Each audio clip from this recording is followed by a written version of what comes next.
I need more Legos.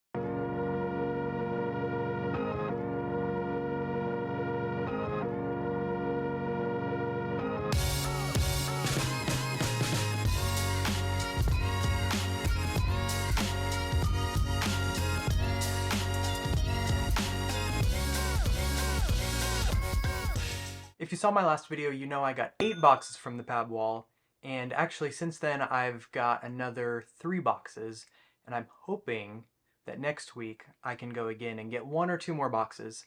They've been getting in some masonry bricks lately, which I haven't seen in a long time. Actually, I've never seen masonry bricks at my Lego store. I know they've had them, I just haven't been able to get any. So I'm hoping next week they have some light gray masonry. I have so many of these boxes now that I've kind of made a little art piece, maybe?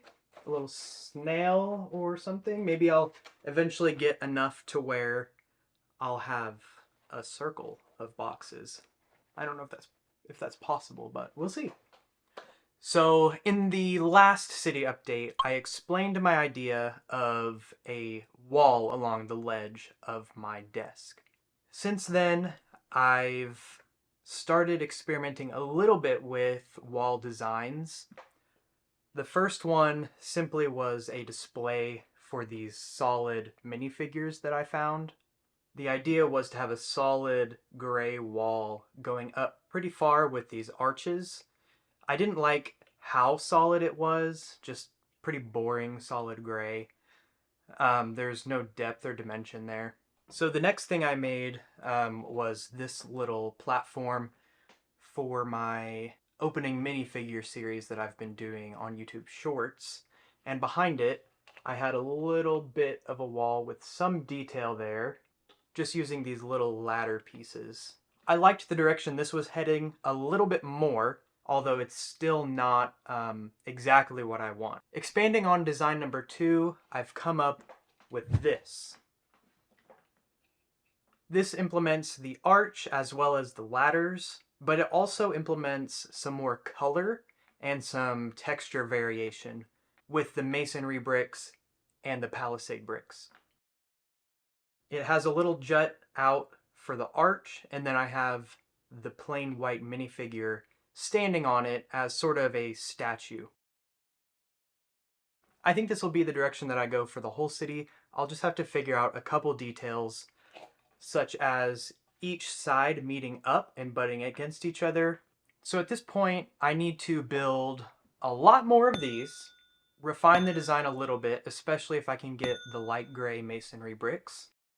In my first city video, I said that I may need to order some 16 by 16 plates to use instead of the regular base plate on the bottom. I think I'll need to order twice as many of those as I originally thought. 1 layer for the bottom of the mill's system, and then 1 layer for the top.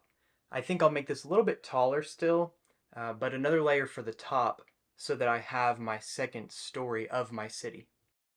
The next thing I need to figure out for my city is the road system. The roads in my city will be a little bit odd given that it's 2 stories and only about 2.5 base plates deep. I'm going to have to figure out how to make some elevation changes within the roads, or potentially have some sort of elevator for vehicles. But for now, I'm just going to grab a new road plate pack each time I go to the Lego store so I can start accruing some of those materials that I'll need in order to build the roads in my city. If you have any ideas on how you think I could build my roads, either with elevation change or with some elevator mechanism, definitely let me know in the comments. I'd also like to know your thoughts on the wall design. The overall theme I'm going for in the city is going to be more of a modern or futuristic look, but I also don't want it to be too boring and too bland with too much gray and too much black. I'm mostly just trying to wing it, especially in the beginning, but I may have to look for some inspiration if I get stuck, which I imagine will happen.